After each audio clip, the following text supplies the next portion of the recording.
Hey, yo, it's me, Pops Fan Marmalade, and you're watching the Comics-Related Madness Network. Huh? So come get some. CromCon.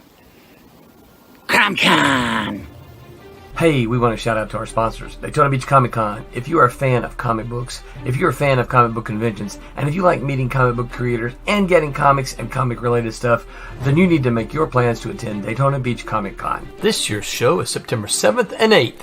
Silverline will be there, so you should make your plans to be there too. We'll see you there. If you like comics and find yourself in the Orlando, Florida area, doesn't everyone come to Orlando at some point in time to see the House of Mouse? But when you're here, you need to make it a point to visit Coliseum of Comics, especially the one on East Colonial Drive. They carry Silverline comics, even a limited edition Coliseum of Comics version of our comics. So, when you go, be sure to ask for Silverline Comics and tell them we sent you. OCD stands for Orlando Collector Deviants. OCD, Steve and Trish. They're a family of geeks who promote geek things, particularly those around the Orlando, Florida area. They're big supporters of Silverline, and we think you should be supporters of theirs too. Go give them some love. If you are an independent comic book maker and you need to get your independent comics made, you need to look no further than Kablam Digital Printing. They print our books, and they do a bang-up job. They're not only trusted by Silverline, but many, many independent comic book makers. Head on over to kablam.com and see for yourself just how easy it is to have your comic printed by them. And tell them Silverline sent you. Hi, this is Tim TK, host of That Silverline Show on Tuesday. Join us at 11 p.m. Eastern, 8 p.m. Pacific every Tuesday night as we discuss pop culture and the joys of making comics. Hi, I'm Barb Gilbert, co-host of Silverline's Wednesday Wham. Join us each Wednesday nights as we discuss comics, literature, movies, and anything else that may catch our attention. I'm Roland Mann, and I host Silverline's Silver Sunday. Join me every Sunday at 8 p.m. Eastern as we make mine Silverline.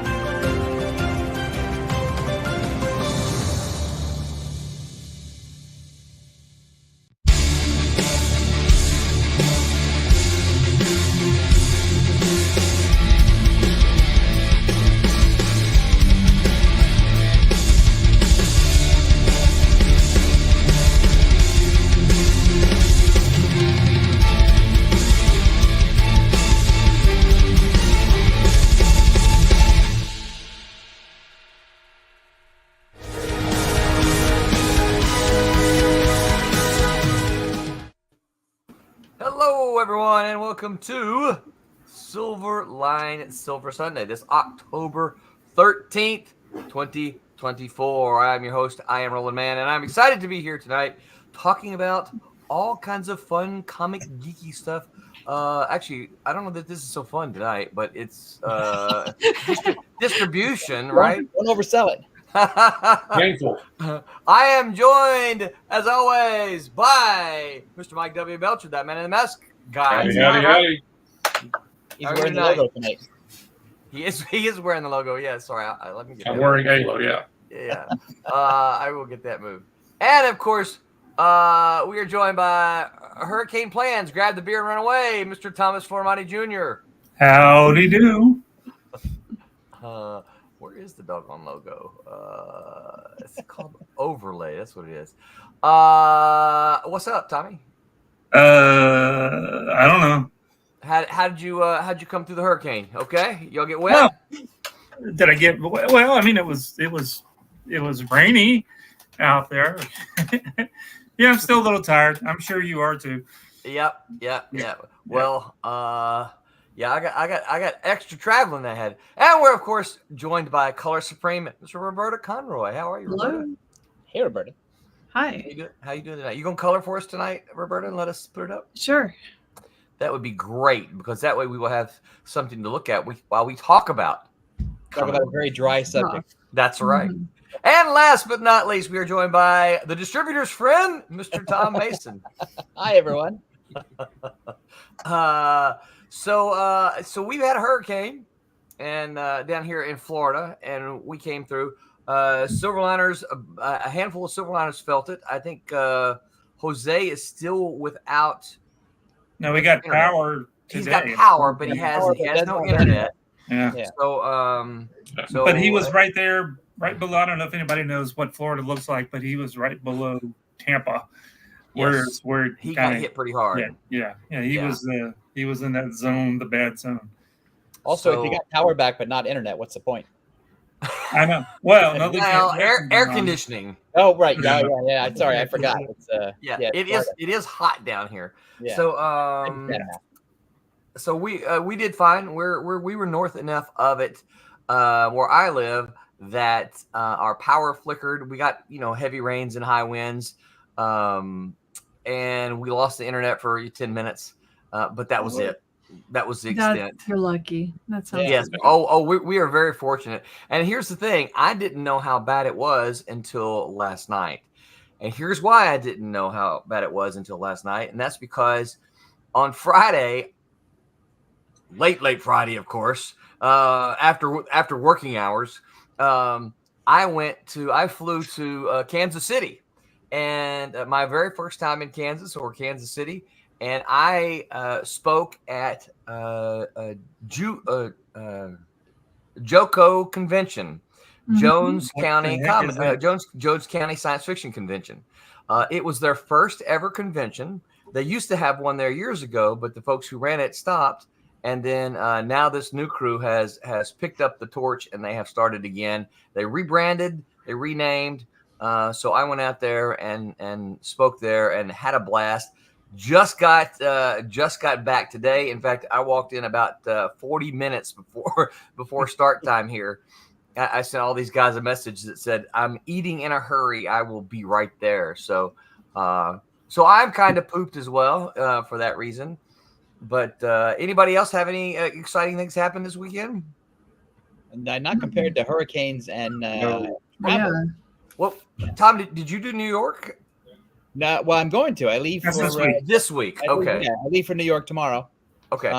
And then I'll be at the show, and Thursday and Friday, right? Thursday definitely. Okay. Possibly Friday. All right. Cool. And I'm having lunch with dinner with friend of the show, JC Vaughn, on Wednesday night. Sweet. And because there's a terrific Mexican place in near Union Square that we always go to. And you would think, I'd always heard that New York is terrible for Mexican food because it used to be, but now it's A-okay. Great. But I'll have a report next Sunday when I come back. That sounds great. Yeah, we want to hear that report. Any other news, folks? As a reminder, Beetle is still live. Y'all, I'll go big on me here so you can see this beautiful cover.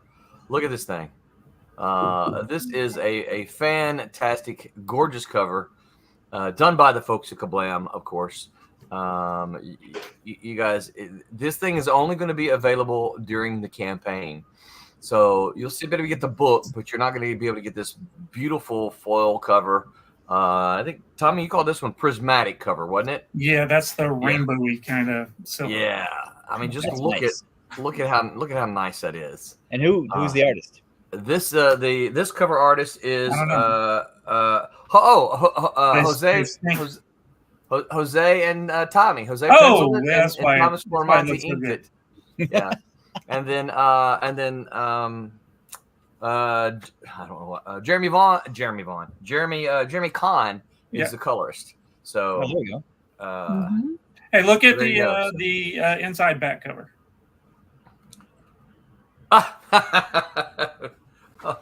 Oh no, the inside back. No, the back. There we go.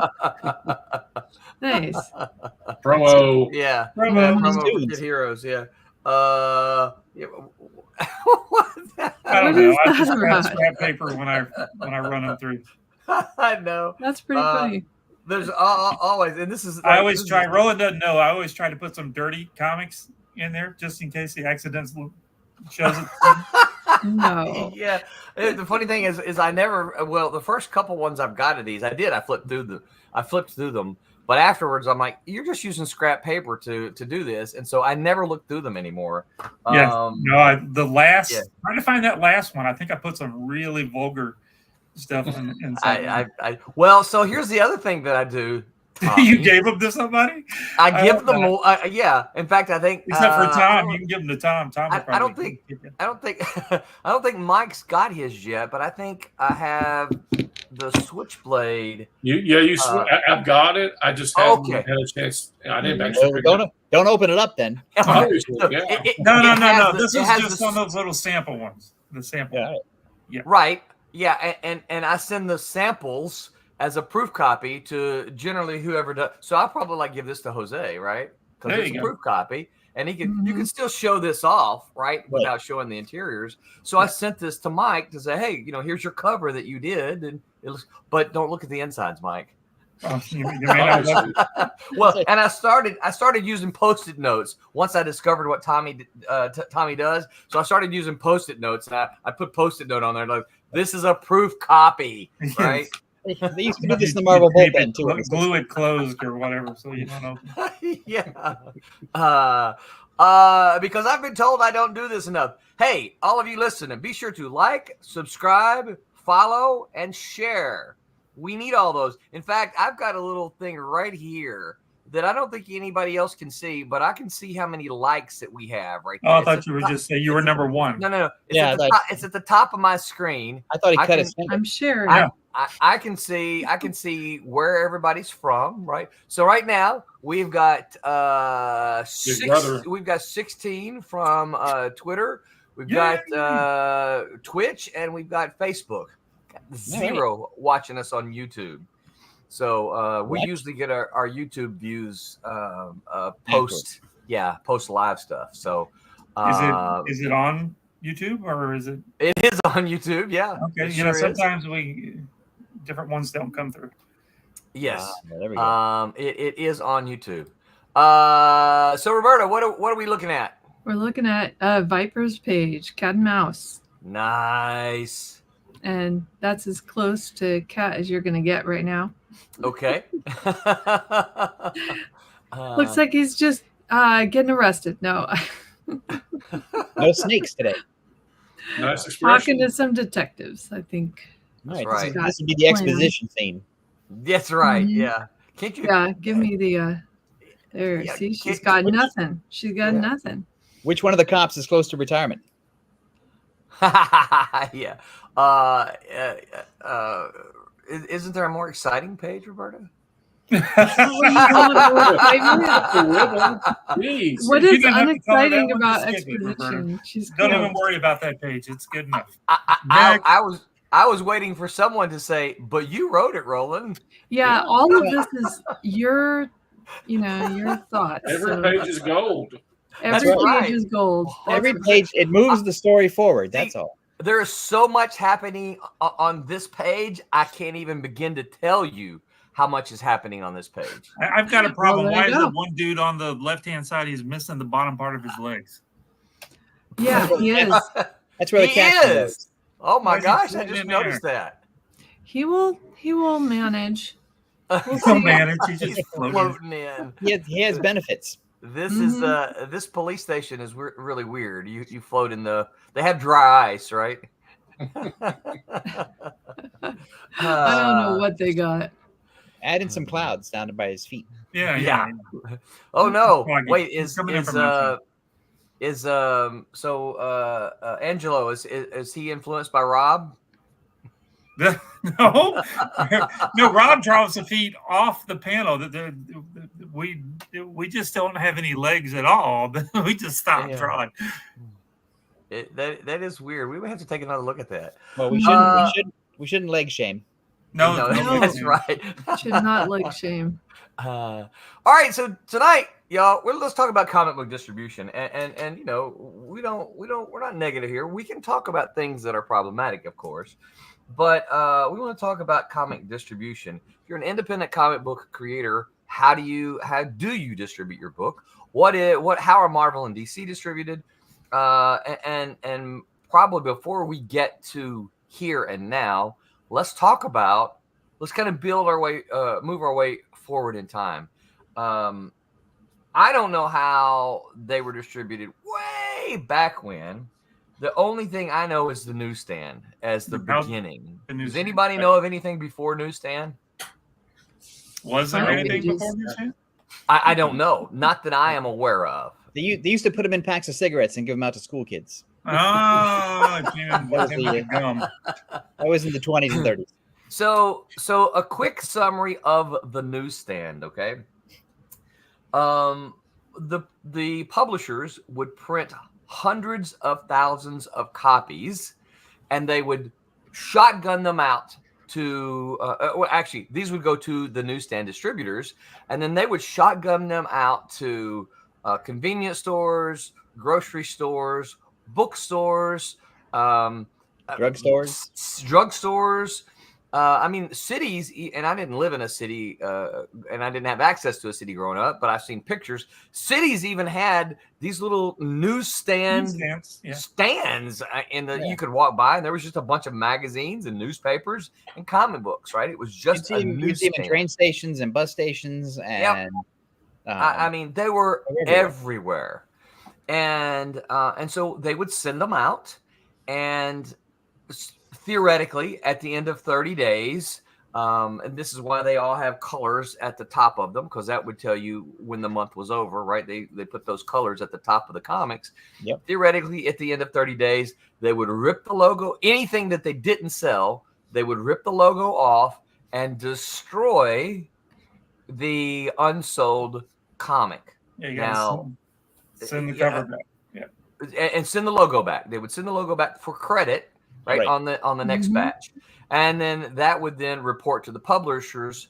This is how many copies sold.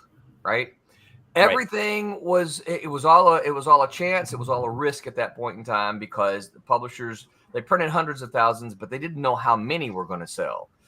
And that was it. That was the way comics were distributed up until some point. And I know somebody has a date, but some point in the late 1970s when couple comic shop guys. Phil Suling was one of them, and who's the other guy? I forget. But they built their network on the Underground Comics network. Because Underground Comics were distributed through head shops by a similar non-returnable pay-on-demand system that was adapted or adopted by Phil Suling and the other guys. Yeah, so Underground Comics would have got there first, slightly ahead of the direct market system. And the Underground Comics, of course, those were the ones that were about drugs and sex and rock and roll. And they sold within they were all creator owned, and they sold hundreds of thousands of copies. Yes. I remember the first time I ever saw them was not at a comic shop, but I saw them at a record shop. Yes, another place they went. Yes, the record shop that I bought my records from, they had a little section that had all these rock and roll comics, all these independent comics, and that's I think I bought one or two of them, and I don't remember being. I was a superhero guy, right? So I wasn't particularly enamored by them, but I was like, wow, there's more. There's something else out here, right? Right. And I hate that I can't. None of us can think of the other guy's name, but. Essentially, these guys. Who is it? If only there was a device in our pockets where we could look stuff up. I don't have mine near me. Or of course, there's Google here. I could type in, I guess. But these guys essentially they said, "Hey, we want to order a bunch of copies," and they reached out to Marvel and DC and said, "Hey, we're going to order like 10,000 copies." I don't remember what the numbers are. Someone who has access to that could probably find that out real quick. Oh, I don't have my comments open here. You guys leave comments if you have any information for us. And Marvel and DC, of course, were like, "Wait, you want to order these non-returnable? We get to sell these to you, and we don't have to worry about you returning them if you." And they're like, "Yeah. We're going to guarantee you sell them." And they actually even got a discount, but they didn't get the same discount that the newsstand got, because that was a deep discount, because they were they printed so many of them, but they still got a discount. And so Marvel and DC were like, "Well, sure, we'll sell those to you at non-returnable." And then more and more picked up. And then of course you got distributors come along saying, "Hey, we can order them in greater numbers, and we'll move those to the stores." And that led us to approximately My memory of it is around 1988 when there were about a dozen distributors, folks like Heroes World, Friendly Franks, Comics Hawaii, Comics Hawaii, Glenwood. Capital City, of course. Yep. All of these were distributors, and comic shops ordered. A lot of comic shops had, multiple accounts. They would order some from Capital, some from Diamond, whatever. I remember talking to our local shop, and I think he made his primary orders through Capital, but he couldn't get back issues from them. Like if he didn't order enough, he had to order them from somebody else, right? Yeah, because most of the distributors were regional. Yes. Yep. They weren't national. And Capital City was really strong on customer service for the first release of the books. But for reorders, yes, Diamond tended, again, this is generalizing, but Diamond tended to be better. Yes. Because Diamond was bigger and sort of more efficient. Yeah. So I know that when I got to Malibu in '92, Protectors was one of the first books that I got to edit. We were doing two versions. We were doing a newsstand edition and we were doing a direct market edition. They had different covers. They had the little UPC code, and one of them, it was just an image, right? There were no bars there. And so the ones that were shipped to the direct market, we printed however many they ordered plus a few. But the newsstand was done like the old method. We printed a whole bunch of them out, shotgunned them out there, and those that didn't sell were destroyed theoretically, right? Yeah, because they stopped. One of the things they stopped doing is they stopped. Newsstand distributors were like, I don't want to tear all these comics apart anymore. I got no time for that. Right. And so they stopped tearing the comics apart, and you would just take their word for it. They would just say, yeah, whatever, you kid, we sold, right, 5. We sold 5, and then we sold 1,000 of them out of the back of the truck that we're not going to talk about. Right. Yeah. So that's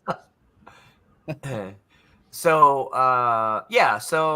of course I can even remember when they were tearing logos off. It wasn't unusual. You could go to a 7-Eleven and find a box, right, of a bunch of comics just tossed in there, and they were selling them for half price, right? Because there was a kind of secondary market at flea markets and antique shops and the odd truck stop and 7-Elevens, yes, especially in small towns where they would sell the 3/4 covers comics, and paperback books were the same way too. They would tear the logo off. Yeah. The paperback books, they just ripped the entire cover off. Right, because that's tiny. You don't have to have muscles. Right. Well, and of course, I worked at a bookstore in college, and we never had to do the comic books that way, but we did do the paperback books, particularly all the Harlequin romance books, because they ship those things out like crazy as well. And then as a comic book fan and as a fan of books, it's painful. It is to understand that the system was basically, this didn't sell, so what we're going to do is we're going to tear off a piece of it, and we're just going to throw it away. It's like, ouch! I feel it's like 1,000 daggers in my heart. Yeah. So if you're like me and you have some of those comics that have the logo ripped off of them, those are illegal copies. Those copies are illegal. They should not be there because they were supposed to throw all of those away. Breaking the law. But of course I have, a handful of those in my own collection, because some of them is like, well, there's no other way I'm going to get this thing, right? So I've got one without a logo on it. And some of those covers also have like rubber stamp markings on them and some other kind of indicators that the newsstand would attach to the cover. So you might see some sort of ink stamped mark on your like a date. The time of the date or some kind of weird code. So I have seen those stamps with a date on them. I had a bunch of comics that were clearly done with a rubber stamp, and it was like a little tiny red star with a rectangular box on it. It's like I never could figure out what that was, but I got them from all different parts of the country, so it had to be something. So it wasn't like your local store stamping them. No. I always assumed it was the distributor from somewhere. Huh. Yeah, I don't know. Maybe somebody listening can give us that answer. You know what that is? Right. Solve Tom's 40-year-old mystery. That's right. A star, and a triangle. So I guess kind of I lay all that out there, and of course, well, all right. Let's finish it. So we had multiple distributors, right? And the newsstand eventually died. We stopped doing the newsstand while I was still there at Malibu. We just discontinued all newsstand stuff because we just weren't. I think the last time I remember, and Tom, correct me if I'm wrong, we printed like 100,000 copies of protectors to shoot those out, and we were selling between 20 and 25,000 of those. Yes, that's correct. Yeah, and then we had dropped down. What's that? Huge. That's huge, by the way. Yeah. I remember we were happy with that. we weren't unhappy with that. Yes. But we had dropped down to I think around 17,000 or something like that. Yeah. Plus the direct market and all that. So we were like, okay, let's not do this anymore. Let's focus on these other things. Does that sound? Yes. Close and enough? Also it's close enough to be somewhat accurate. Yeah. Okay. And so, yeah. But because the thing is that because it's a for us anyway, it was a double revenue stream because we cheated the system like we always did. It's like we would have the direct market comics and we would solicit those, and then we'd have the newsstand version of that same comic, which we would also then solicit through the direct market. Right. And we would make money. We would make money in a two-part system. We had 3 parts of it. So yeah. we were making money. We were making extra money, which I don't think any of the other people were doing. I don't think so either. I don't recall being aware of anybody else doing that, because I know I was kind of surprised that that's something that we were doing. But I'm like, well, that's kind of cool. Because there's this special thing where it's sort of the unspoken rule. Well, they're 2 separate things. You have to keep your politics out of your religion or whatever. Oh, and so you can't mix them. And we're looking at that going, but we could sell another couple of thousand of everything. Yeah. Through the direct market. Why would we turn our back on some money? And we had the impetus for it was we also had fans going, I don't have a newsstand near me. Right. How can I get that? Get it from somewhere. Yeah. I want to get both versions. Yes. And so how would I do that? And so that's, we were greedy, but also people wanted those comics. Right. Yeah. And that's a great way to do it. Yeah. Because we weren't really cheating anybody. We were just offering it to 2 different markets. Mm-hmm. Right. Yeah. So we do that. The newsstand kind of effectively goes away. That sometime early 90s, right? And then not long after that, the distribution began to collapse as well. So we had where we had a dozen or more distributors. We ended up with somewhere in the mid 90s with 1. And there are a lot of people who will, they're Diamond, they have a monopoly. But from my perspective, what they don't realize is that Diamond is kind of saved comics, because had they gone out, how are you going to get your comics? There was no other way. They bought 1 or 2 of the other ones. I can't remember I can't remember all of it now. It's been too many years for me to remember that. But effectively, Diamond was the last man standing. It's not that they said, I'm going to put you out of business and you out of business and you out of business. Diamond looked around and go, wait, where did everybody go? Well, also a key component of that is that Marvel bought Heroes World. Yes. Exactly. And then Marvel became Marvel wanted all the money. Right. Marvel wanted that extra 2% or whatever it was. And so Marvel took all their stuff in and went into Heroes World, which left Capital City and Diamond and the other smaller distributors sort of bereft, because Yes. Marvel was a huge percentage of the market. At least 50%. Right. And so then what Diamond did was they went around to the other publishers, and then they signed up Image, and they signed up DC, and they signed up I forget who, Dark Horse, I think. And then that sort of left Capital City with none of the major players. Right. So then Capital City closed down, and that left Diamond standing. Yeah. And so they kind of became the only show in town, and that was that way for a long time, up until just a few years ago when Lunar, thank you. When Lunar came around and said, "Hey, we're gonna join the game," right? And I've been told there's a Canadian distributor now, Universal or something like that. I have reached out to them as well, and they said they're not taking any new comics until January. So I am on their list. Hopefully, I'm on their list. I will reach out to them again in January.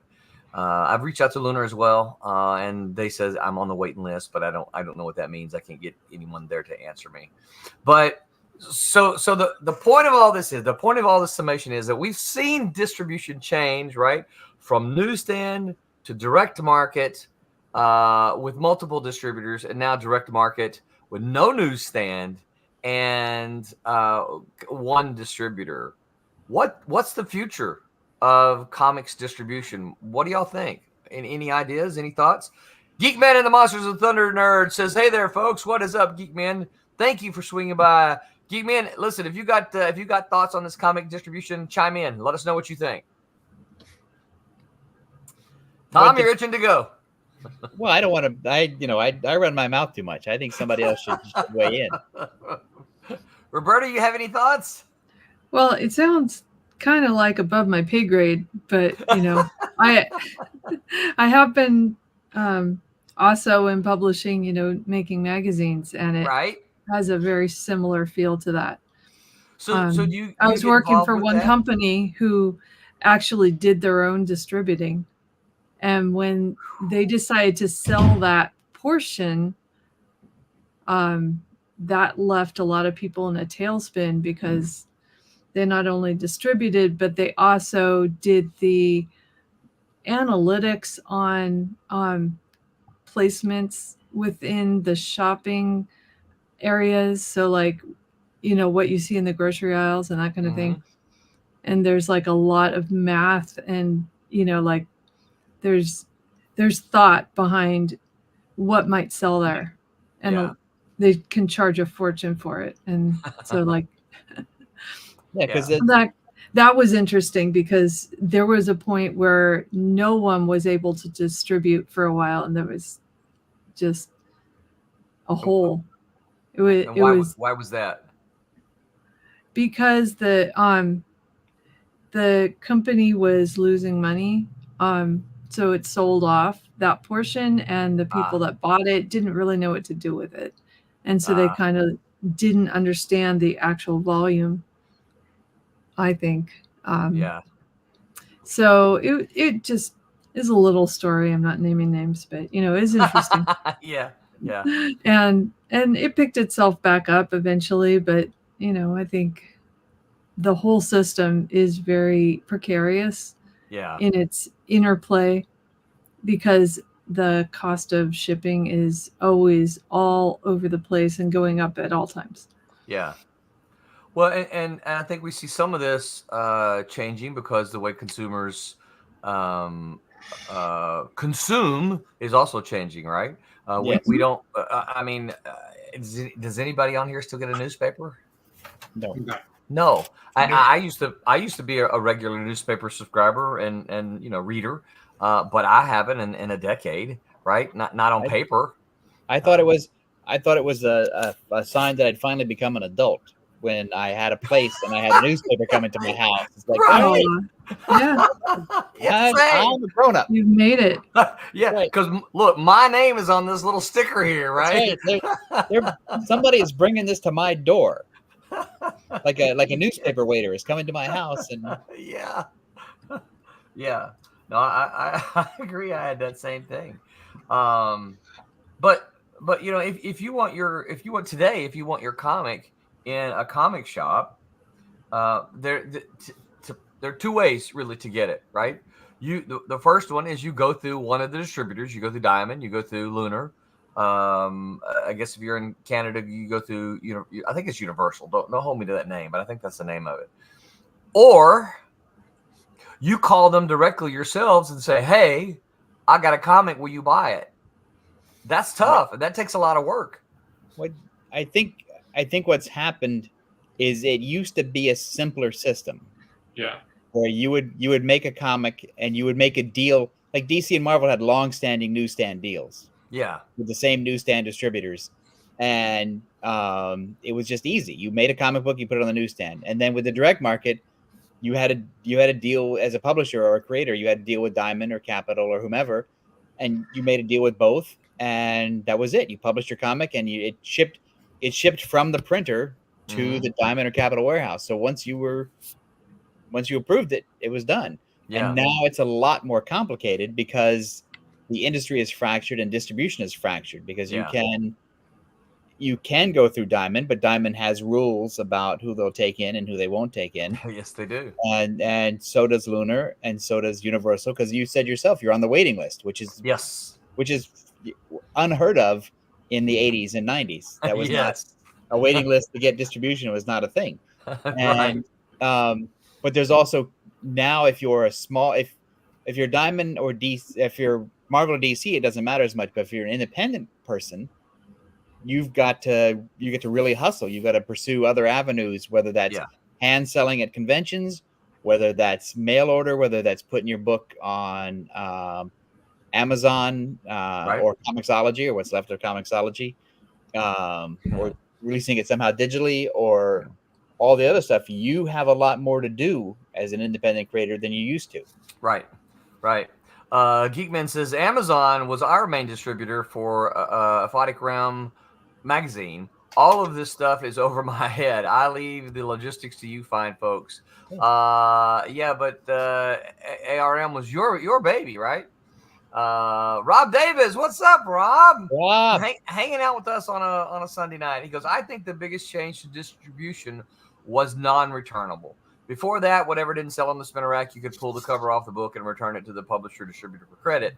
So yeah, non-returnable, it became the big deal.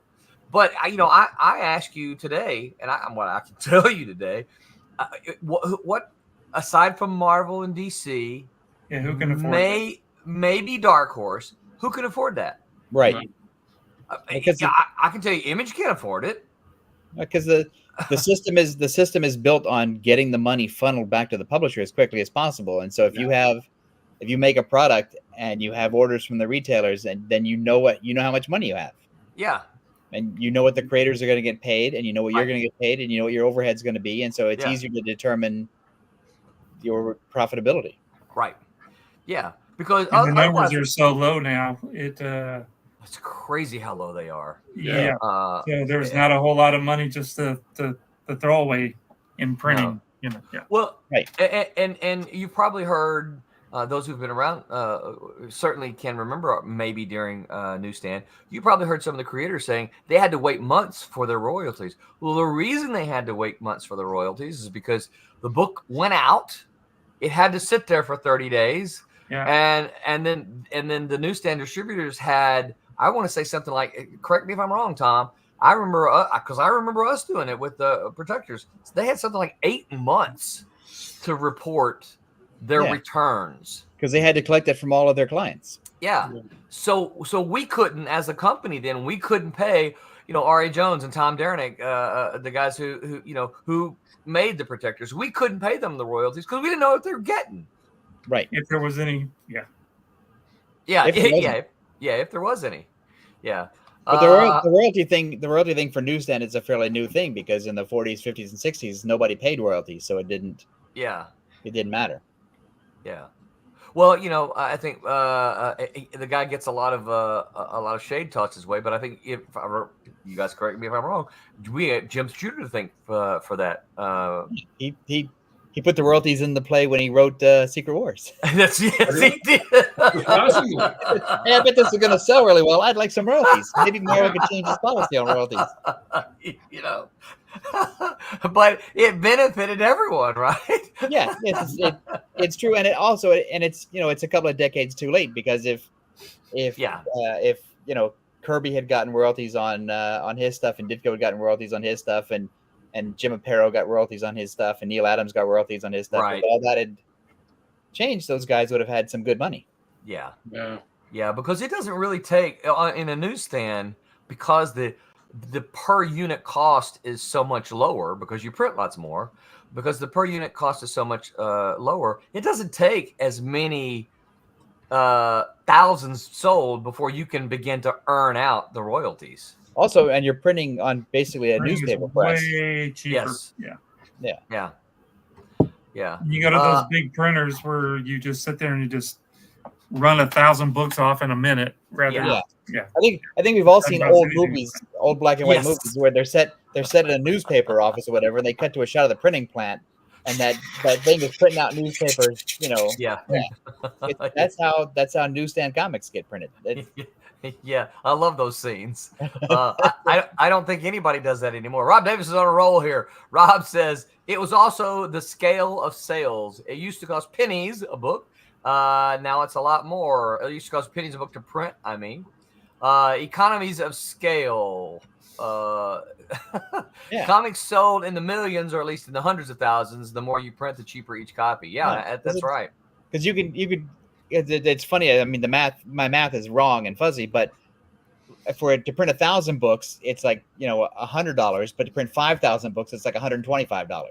Right. So, it's crazy. It's crazy. It doesn't make any sense, except it's how the business is run, because that's it's press time and paper and all. You might as well print 5,000. Yeah, you got to rev up that web press. Right. It's cheap to print the books. It just costs a lot more to set up the presses. Right, because what you're paying for is the setup of the press. Yeah. Exactly. Yeah. It's like once you get it set up, you need an extra 10,000. Okay, that's 5 minutes for us. Right? Let me press stop, and then 3,000 more printed real quick. Because the person who sets up a press, that's skilled labor. Yeah. That's not Johnny College or whatever. Yeah. That's like a real guy with decades of experience. And not only that, what a lot of people don't realize is that the traditional printing like that, they went through the press 4 times, so they had to line those things up, right? Digital printing, it's like your printer, right? Yeah. You hit print and it prints, right? It's a little more complicated than that. And so those big web presses, they printed them all in line, so it was all printed together. It's not like they fed the sheet back through. It would go.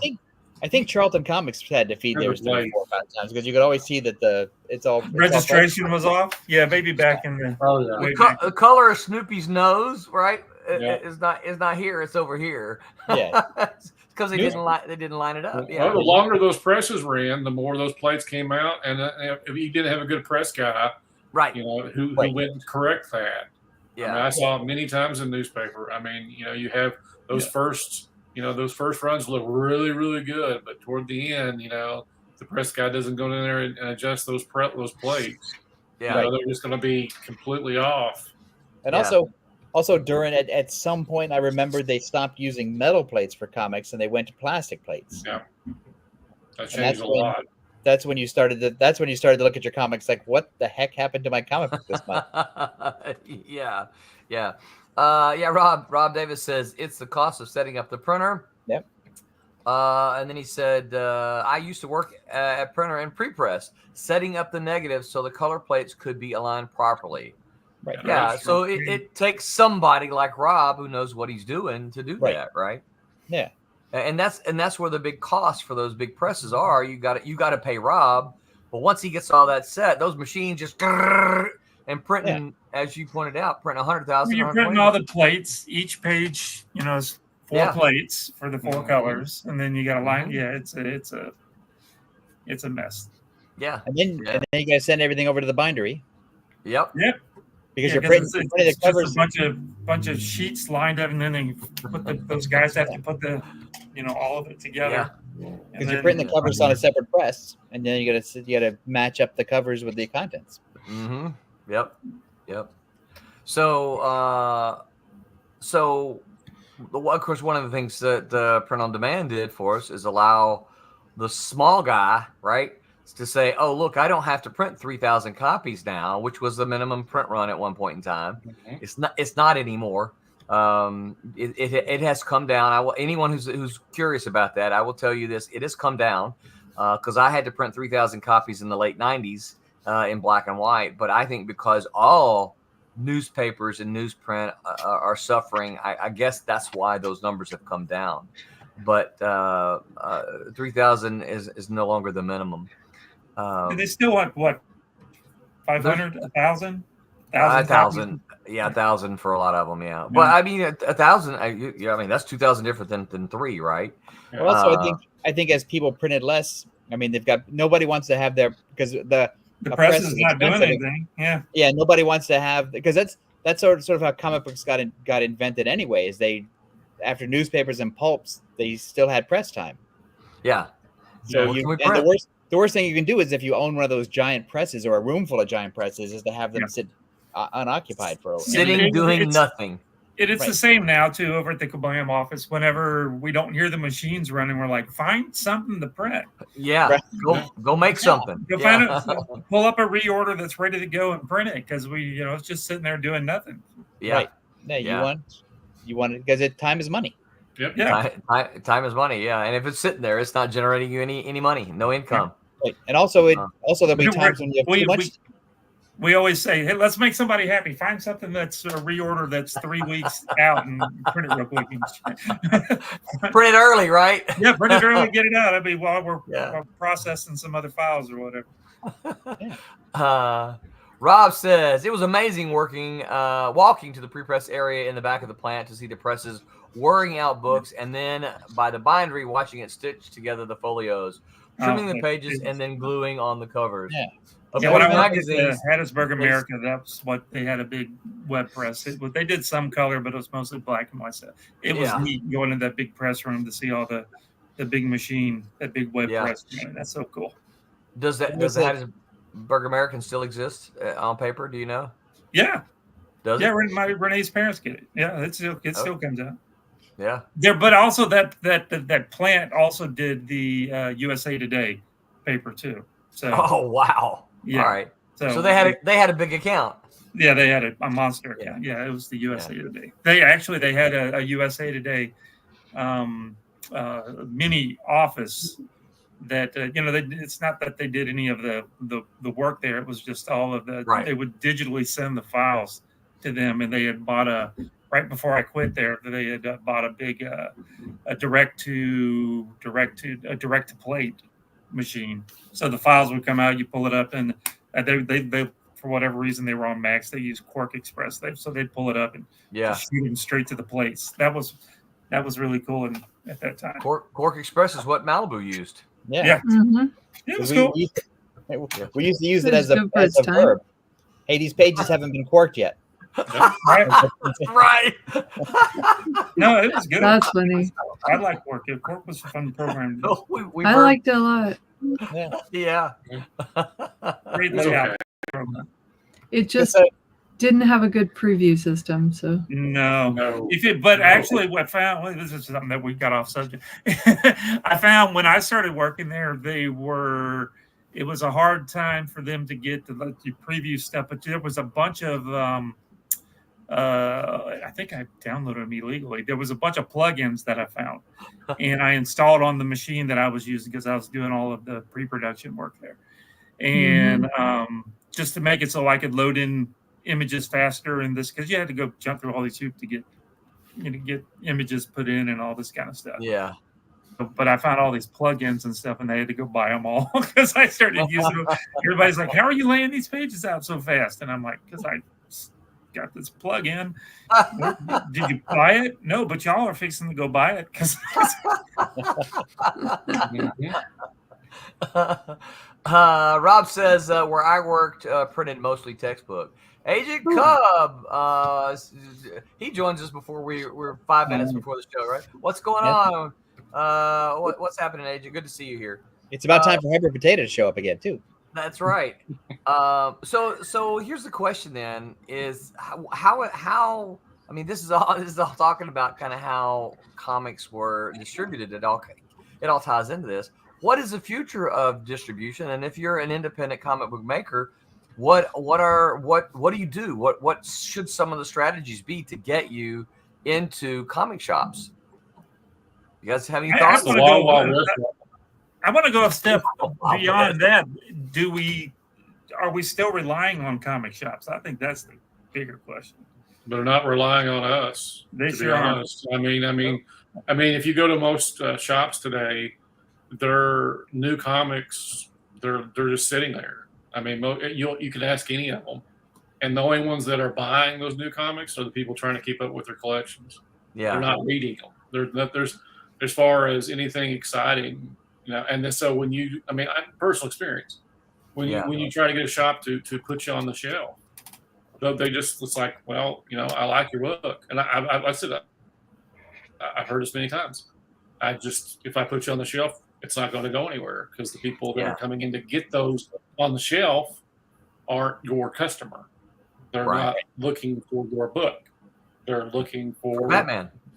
They've been collecting Amazing Spider-Man for 40 years, and whether they read it now or not, they're buying it for that. Hey, you never know. Somebody might come in and is legitimately looking for indie comics. Yeah, but they don't want to give you the space to do it. Right. That's what I face. Space is money. Yeah, space is money. Well, so I think, and also because things are non-returnable now. Yes, you can't take a chance, because you buy it. The retailer has to buy something in advance for a customer he doesn't think he has. Right. Yeah. And it's hard. What's interesting is you can go through and see what's wrong with the system, but there really is no one to blame. You can't say, oh, this is the retailer's fault, or this is the distributor's fault, or this is the creator's fault. It's like, no, this is the system that we're sort of stuck with. Yeah. And nobody has enough money to undo it. Right. Yeah. And so comics have missed their chance in the 90s to make a blockbuster chain. Yeah. And that once that fell apart, now this is what we're left with. Yeah. Well, it's the Wild Wild West. There's no cohesion. There's no cohesion. Everything's so scattered. I see in comic shops, I see a move to subscriber pull boxes. They don't order very many copies of Batman or Spider-Man. Even those, right? They don't really order very many copies to put on the shelf, because their subscribers have checked off. I want this. I want this. I want this. So they're not putting them on the shelf because their subscribers have already said, "Here's what I want," and so they order. They may order 30 copies of, and these numbers. They may order 30 copies of Batman, but they're only putting like 3 copies on the shelf because their subscribers. They've already sold them to the folks that know we're going to buy them. Well, because the retailer's got to make his rent, and he can't depend on customers walking in and at random and picking up a random comic. Well, they're not buying extras anymore.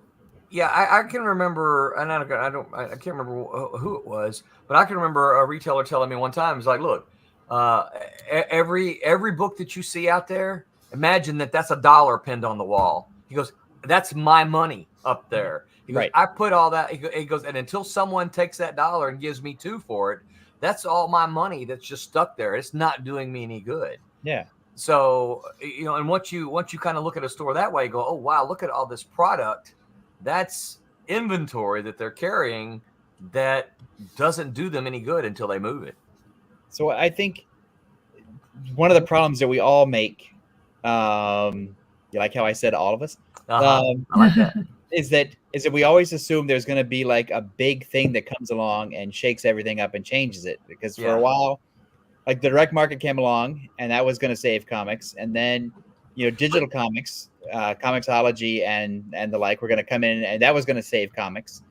And then putting comics on the internet, that was going to save comics. Right. And they're just all experiments, right. Yeah, they are. I think we're in a generation of comic book makers where the system is in such a state of flux. Yeah. That we're just in that gray area. Like, it's not going to shake out. We might be dead by the time it shakes itself out. And so, well, and I think the other, yeah, right, great. I think the other thing is, I don't think the direct market came along and went, boom, everything has changed now, right? It was a gradual change. It took a decade, right? And I think then, going from the multiple distributors to the single distributor didn't take a decade, but that wasn't a boom, this happened either, right? So I think we see these things gradually happen, And I think that's kind of why I posed the question as what's the answer? We got a couple more comments here. Let me run through these. All right, those are questions. Let me come back. Rob Davis says, I don't even go to local comic shops anymore. I used to go and browse, but there's nothing to browse to anymore. And that's, Rob, because they expect that you will pre-order what you want. Yeah. They're only buying the stuff that they know will sell. It's tough for them to experiment at all. Yeah, you're right. So I think you asked what the future is. I think the future is, so I don't know what the future is beyond our lifetimes. Yeah. But I think for right now, and for like the next week, the next 6 months, the next couple of years, people still have to still do everything. Right. You got to do as hard as it is. You got to do your Kickstarters or your Zoops or whatever.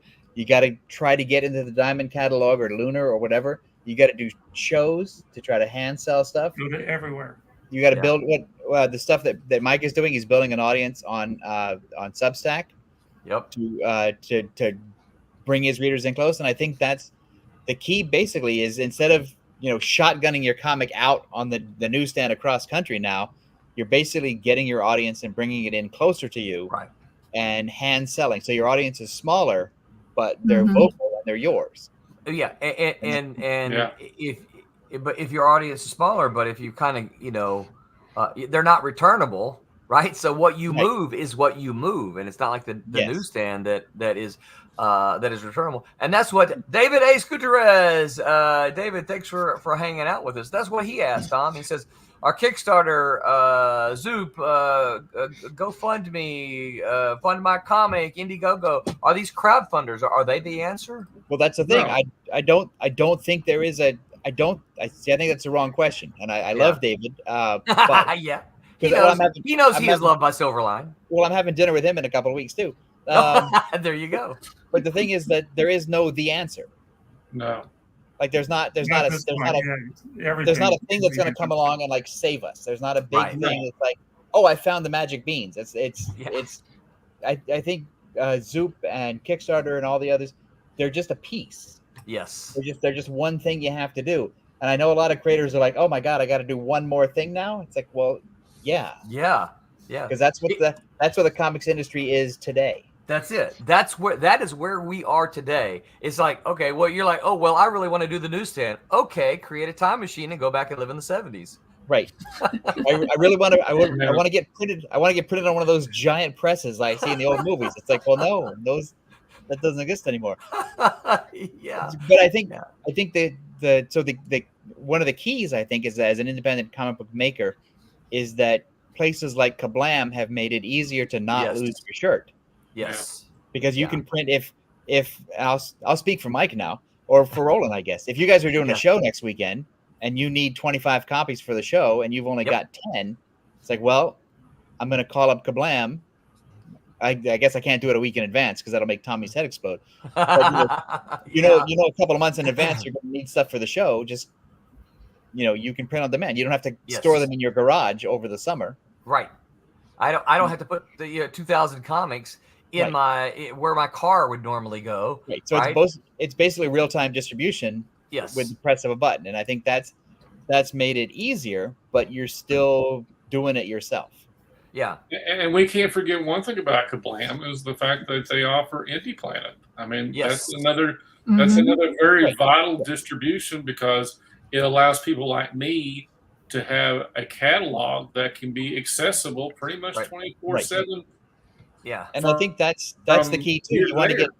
You want to get deep into publishing so that you can have a catalog. Right.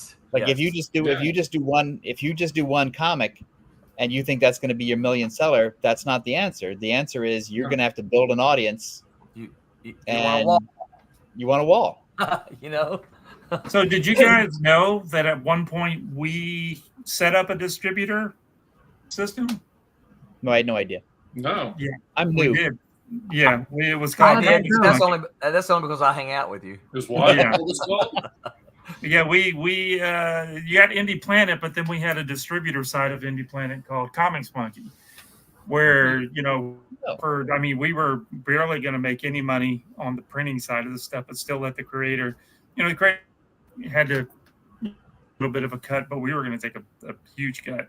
and we could not get store. We wasted so much money trying to get stores to we offered to even send free books out of our pocket and still pay the creators. You go through and you find the books that are selling really good. We did at the time. This was 10 years ago or so. And we couldn't get any, or even the stores that our buddies could not get them interested in doing it. No, years ago, it's a risk. Years ago, I'll tell this story about Golden Apple. It was run by a guy named Bill Leibowitz, a guy who loved comics but also loved money, and he wasn't going to put stuff in his store that didn't sell because he was on Melrose Avenue in Los Angeles, and that real estate's not cheap. Yeah. Mhm. So, and we had a comic we were publishing called Ninja High School by Ben Dunn, and I went in there because Bill was my local store, and I asked him. I said, "How come you order a lot of Malibu stuff? Why don't you carry Ninja High School?" He says, "I don't think it'll sell." And I said, "Well, here's what I'll do. I'll make a deal with you. I'll take out 10 of Malibu's comics that don't sell that you feel stuck with. I'll give you 10 copies of Ninja High School. I'll rack them in the alphabetical order with the others. So put them in with the ends, and then we'll see how they do." And then I went back a month later, and he'd sold out. And then he started ordering Ninja High School. But you can't do that. You can't do that. Strong-armed him. You can't do that for 2,000 stores across the nation, right? And you really can't even do it now because the business is different. Yeah. But I was hand selling, and that's pretty much what I think you have to do now. Yeah. Well, and look, you guys know this. We got Coliseum of Comics on here.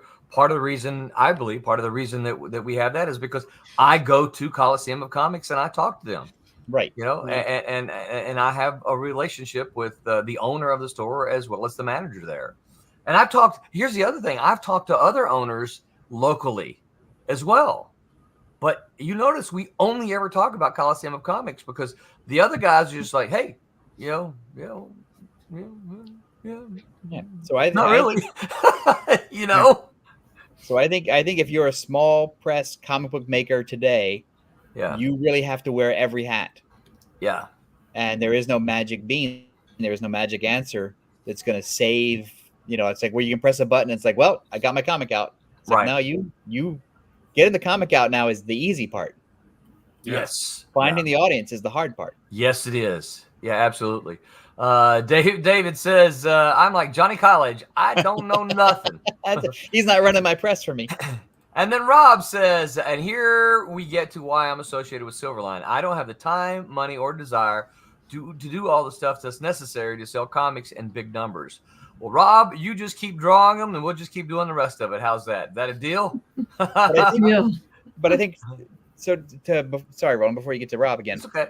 But do you think that because you've been at both ends of the business, you were a creator, you were also a self-publisher, and then you worked for a big company, and then you worked for an even bigger company, and now you're back to doing your own thing again. Do you think that journey has sort of helped you get a perspective on how things work? I do, and it probably wouldn't surprise you, Tom, that I point to Malibu as a huge learning experience. I learned, so I didn't deal with we had Eric Senna, right? I didn't have to do any of that, but I hung out with Eric enough to learn part of what he did, right? Yes. Your office was open to me 99% of the time. A couple of times you're like, get out of here, Roland. Right? I was like that with a lot of people. Yeah, a private meeting. But your office was open to me most of the time, and to my knowledge, I don't recall. There wasn't really a lot of secrets at Malibu. It's like, don't tell anybody. This is a big secret. We sold 5,000 of these. Yeah, there were some things. Hey, we're doing this special story. Don't tell anyone because it's that's different. But you were always, and everyone there was always kind of an open book. I learned so much there about things that I knew comics, right? I was a geek already, but there were the business part of it that I didn't know. I mean, you probably remember we used to have that. If we had the idea for a new comic, we had that little chart we had to fill out, right? Yeah. Here's how much money we're going to spend, and then we would turn that over to Penner. David Penner. David Penner, and he would fill in the rest of it. Here's what and then it was like, okay, well, because he would fill in the expenses part, right? The printing and shipping, and then I would have a sheet that says, "Look, Tom, this is what we anticipate this book to do," right? Yeah. And I would have known that if it hadn't been for Malibu. Well, then then if it turns out it's unprofitable, then if we really still wanted to do it, we'd all sit around in a room and we'd try to figure out, okay, we want to do this book. It's going to lose this much money. How can we not lose this much money? Right. What's the trick or the secret we can apply to this thing? So let's put a bullet hole in it. Right. It's like, when you're a biggish company, you sort of have those options. Yes. Yeah. When you're just a regular comic book maker making your own independent thing, but I mean, the principle is the same. You still want to figure out how to do it. But no, you're absolutely right. Much of what I do now is informed by all the stuff that I learned. Well, because maybe I'm giving away secrets, but you have a group on your Facebook group of just people where you're asking advice. Yes, and I think that's cool. It comes from that. It's like, okay, I'm not going to necessarily take somebody's opinion. However, I would like 10 different opinions. Yes. Yeah. Because maybe you're thinking of something I'm not thinking of. Yes. I like that because, and of course, everybody who's part of that, I know well enough to know I don't think there will be anyone offended. It's like, here's what I'm thinking of. I want you guys to tell me. If I ignore all of you, no one gets mad at me. No, not at all. Right? It's just, but I like it because, we can get over it, right?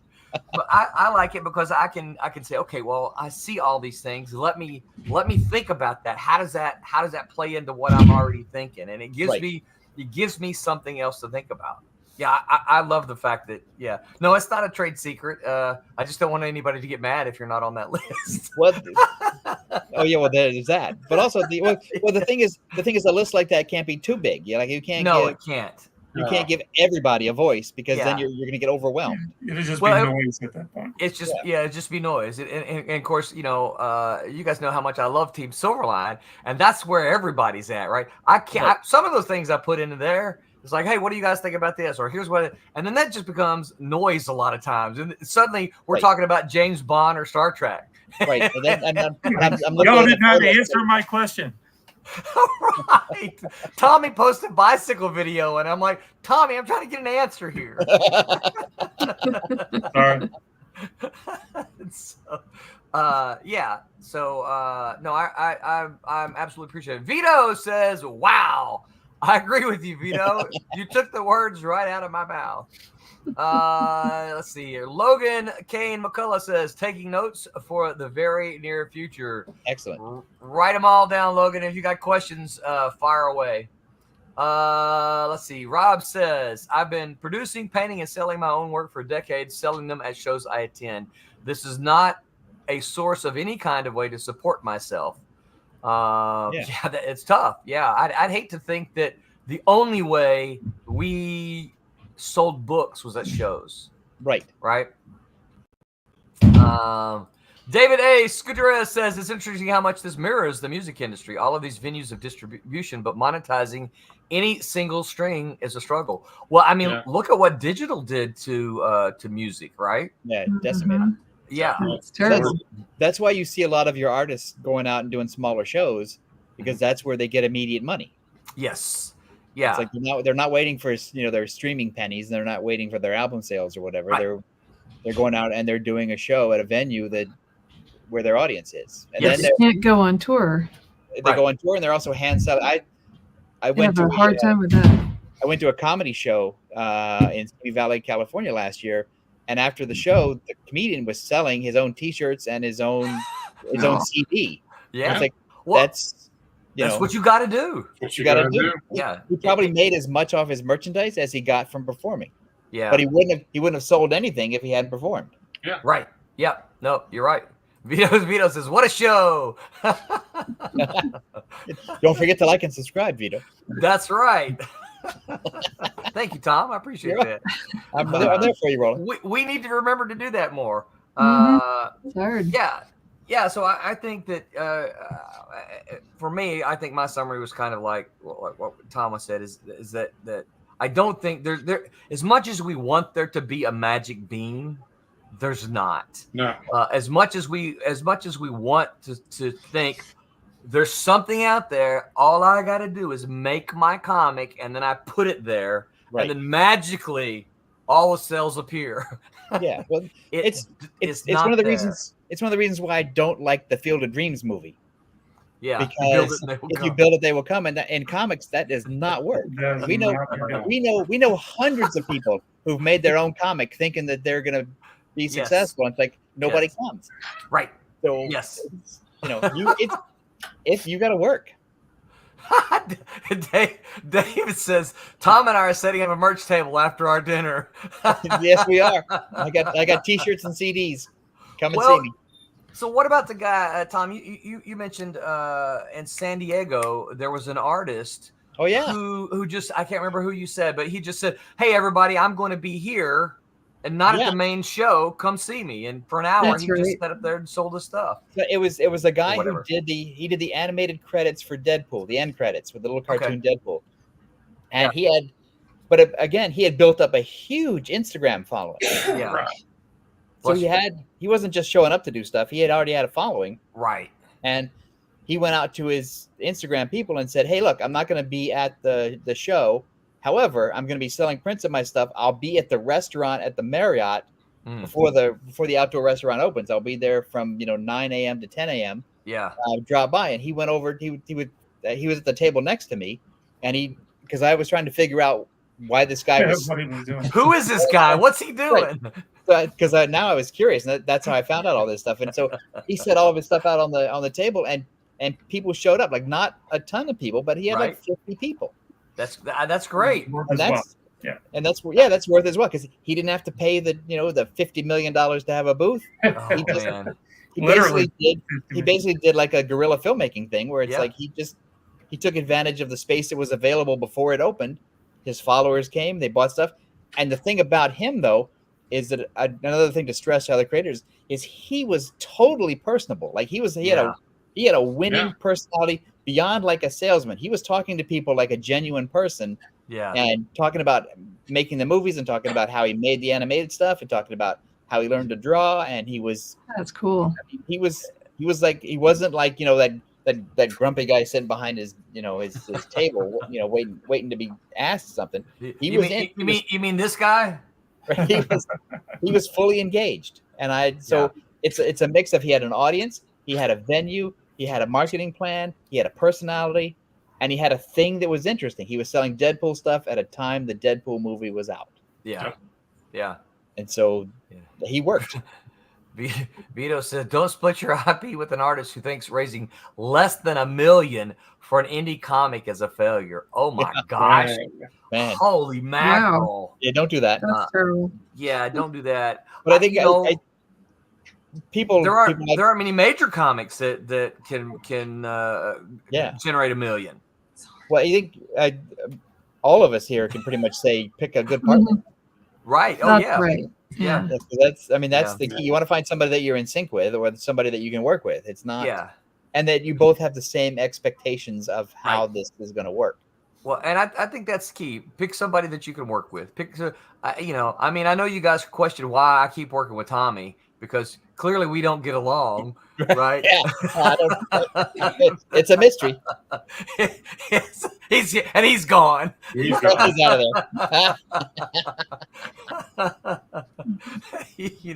But I know where you live. That's exactly what it is. You want to work with somebody that or people that you get along with, that you enjoy spending time with.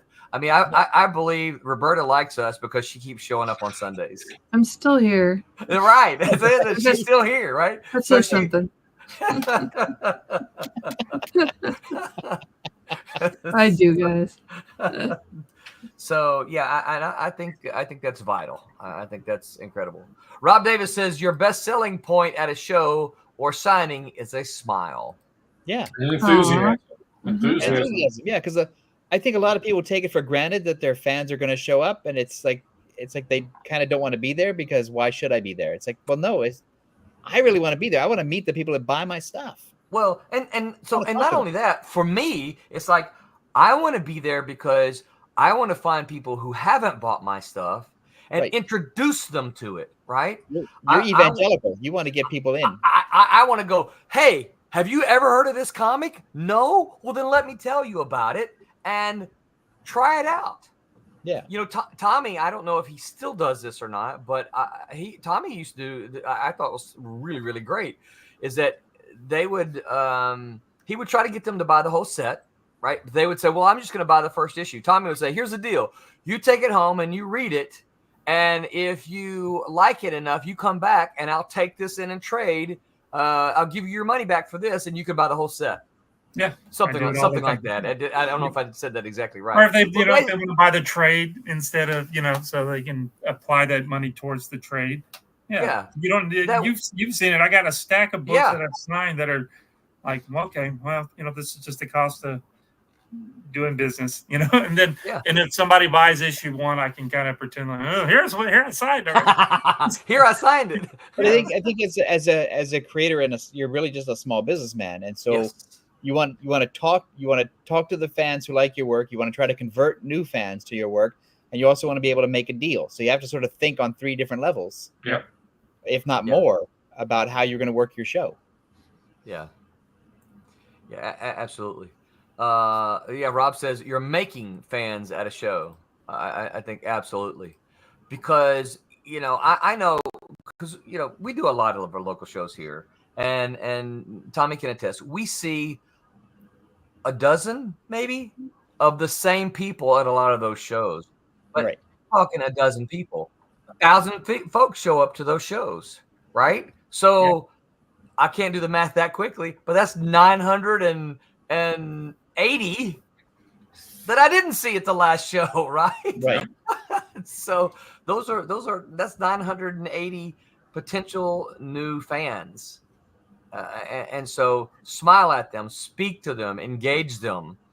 And even if they don't buy anything, if you're nice to them, if they leave with a positive experience, they'll see you the next time and go, that creator was really nice to me. Let me go. I've got an extra $10. Let me see what they've got at their table. Maybe I can help them out. Right. Well, because I think that, at a show, you're an ambassador. Yes. You're an ambassador for comics. You're also an ambassador for the show. You want the people who came to the show to come back because maybe next year or next month or whatever, they'll buy something. Right. I don't want anybody to have a bad experience associated with comics. Right. Especially if they're my comics. Right. Yeah. In Kansas City this past weekend, I took stacks, right? So I had some of the graphic, some of the trades, and then I had some sets. Like I had a complete set of Trumps that was in a bag. That here's a complete. But I also took 10 copies of Trump's #1 to possibly give away. Right. I gave some away to the folks who put on the show because, they took really good care of me. Right. And so I did when I did a panel, the second panel I had I want to say 9 people in it. It wasn't a very big show, but they had 9 people in it. Well, I just happened to have, a dozen comics there. And it's like, look, everybody, here's a free comic. Right. And you could tell a couple of them were like, oh, cool, free comic, I'll take it. Right. But a couple of them, they're like, oh, you're going to give this to me? Will you sign it? Right. And so, I mean. Oh, that's going to cost you $5. And of course, those of you who know my stories know that first issue ended. What was the last 3 words of that first issue, Mike? Huh? Which one? Hey, Mike's like, I wasn't paying attention. What was the last? No, I was paying attention. I just wanted to make sure which book you were talking about. Trump's #1. What were the last 3 words of Trump's #1? Oh, don't. It's been like 2 years since I read that story. Thank you, Tom Mason. Tom Mason said, "To be continued." Oh, that's the last 3 words. To be continued. So my hope is like a drug dealer, right? I give you the first one for free. And you're like, oh, I need to know how this ends. And then and pass it around to your friends and tell them where you got it. That's right. Absolutely. Yeah. Rob says that's it's why I like my spot at Planet Comic Con, which is in Kansas City, by the way. I'm near the escalator to enter the show. I talk to them when they come in, and hopefully on their way out, they'll stop to buy something. So I always thank them for coming by and encourage them to enjoy the show and find the things they want to purchase, even if it's not my stuff they're buying. Many stop by on the way out. Yeah. Exactly. Also, So- Rob is a very personable guy. He is. That He helps. is. And whenever you see Rob, you're always surprised at the length of his ponytail. It's like, dang, that's a long ponytail. Well, well, you know, when you're retired from your day job, you can get a ponytail. That's right. All right, man. My clock tells me that we have just been We ran having long. way too much fun. Mhm. Y'all have any final thoughts about distribution? I think we solved the crisis. I think all of the above is the answer. Yeah, Yeah, I think I you're right. agree. Yeah, I think you're right. I think we can't depend on just the one thing. And Right. Rob says, actually, I started the ponytail during COVID. Yeah, all right. Good for him. Hey, his hair grows Hey, real listen, fast. you need a hobby. So, all right. So Tom, you're going to be at New York Comic Con this. You come on, this definitely on coming week, right? Thursday, probably on Friday. Come by Okay. and come by. I'm going to be wandering around. So find Tom Find if you're gonna be there. Drop Tom a Facebook message or an email and say, "Hey Tom, I'm gonna be there. I'm gonna meet you at 2:00 in front of this booth," and Tom will meet you. I'll meet you because I'm also going to drop by Thomas Derenek's booth and I'm going to see our pal Henri Kappen. Nice, that's right. And I gotta go see. I think Tom Orzechowski is set up with Rick Parker at a booth. Oh, So nice. I'm gonna, Really? Lettering booth, right? And apparently Orzechowski sells lettering. Like he'll do custom lettering and sound Yeah. effects. So like you want a BAM or a kapow or whatever. In the Okay. Orz. So here's something that would be cool, right? So if he's there and Mike's at the same, you commission Mike for Exactly. drawing, right? And then you take it over to Tom and have him put some lettering on there. Not that Mike couldn't do it. Mike's an exceptional letterer, right? But to get Tom to throw some letters on there, right? How cool would that be? Very cool. If Orz is still selling lettering of his sound effects, I'm gonna get one. You have to get a BAM or a POW, right? Don't I? I mean, it's You need to get a kablam. that. Oh, Kablam. oh, the kablam. You can send it to me. Yeah. It would because it would. I mean, it's. I love Orzechowski's lettering. It never occurred to Yes. me that a letterer could make a booth where they sold Something lettering. at the show. Yeah. But sound effects is such a great way to do it. Yes. Yes, it is. Yeah. Because that would look cool on your wall, wouldn't it? Bam! Bam. Kablam, yeah. And then Tommy would just say, "Hey, he stole my font." That's All right. What about anybody else? Anybody else going to be anywhere exciting this weekend? Yeah, you and I are going to be. Show. We sure are, aren't we? We are going to be at Galactic Comic Con down in Winter Garden. Winter Garden. Me, you, and Jose, right? Yeah, Cool.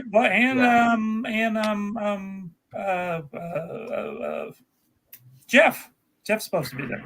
Jeff Whiting. Whiting? Jeff Whiting Yeah. be there? Okay, real cool. I think he I'm survived supposed the to bring hurricane. him books. He's bringing I books. mean, those okay. guys at Kablam are supposed to bring him books. Whoever those guys Yeah. I might need to talk to you too. It's Sunday, Roland. I know it is, but we just had a hurricane last week. I've been I doing don't You know. some- lost some time. It's a mess. That's right. I lost some time. All right, guys, don't forget to jump over and back to Team Beetle on Fun My Comic on Tuesday. Silverline show on Tuesday. How to draw monster anatomy. The crew discusses how to draw monsters in comics. That is Tuesday. On Wednesday, the Wednesday Wham, I'm going to Silverline Heroes Assembles. The host will have a chance to assemble a team of Silverline heroes to face off against a team of Silverline villains. Ooh. That should be fun to see what the Whammers put together. They should do that with brackets. With what? They should do brackets. Like March brackets. Madness, Yeah. where they, Yeah. We need to come up with something. Yeah, we need to do that. We need to plan to do that for March Madness. Tom, remind me of that around February. Okay. Next week, I am super excited to let you guys know we are going to have a guest with us next week. Former Malibu writer Charles Marshall. You probably know him from writing Malibu's Planet of the Apes, among a whole bunch of other stuff. We're going to chat with Charles Marshall, find out what he's doing, what he's been doing, and talk with him about his time at Malibu. I know Tom worked with him a bunch there. I got to work with him. I'll say this before we get there. Charles is the fastest typer of anybody I have ever met. He types about 100 words a minute. Yeah. Which is insane for all of you typing people. I don't type that fast. No, I don't either. Yeah. Because I have these two things. I have these two things. I have thumbs. Right? All right. Anything else, guys? I do not think so. All right. Well, let me find my button here. It was a lot of fun, as always. We'll see you all next week. I do want to say thanks. Well, hold on. All to right, everybody that sent us good wishes for knowing that Roland and I and everybody was in the hurricane. Everybody was checking. Yeah. A lot of thoughts went out to us, and we appreciate all that.